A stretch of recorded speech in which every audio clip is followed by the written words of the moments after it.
Hello, today we have this GE dishwasher.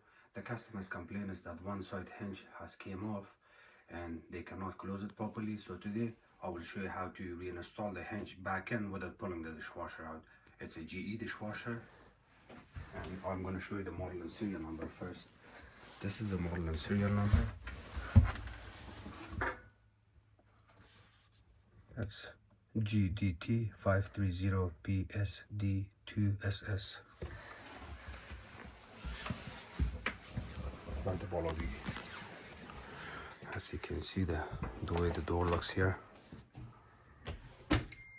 You cannot close it this side, doesn't close properly.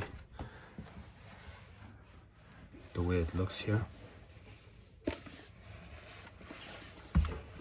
So you see that pin? That pin is supposed to be in here. And the same thing, look on other side. The way the pin is sitting there. There's a hook like this and the pin is sitting at the center. And as you can see, the pin is not in place here. The pin has fallen down here. So in order to fix this, you have to pull the door out a little bit and lift it up. If you pull it out from here in this position, if it's like this and you pull it out and you reinstall it here, it's not going to work. So you have to kind of bring the door in a 45-degree angle like this and then lift it up here.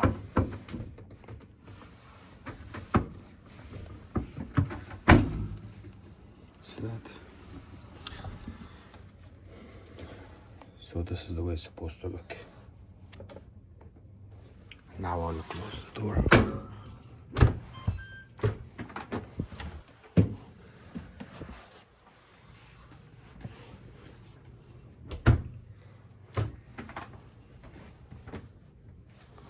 It has a little bit of damage in this part.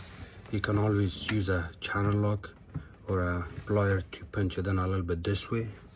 And I'm going to show you. That's good now.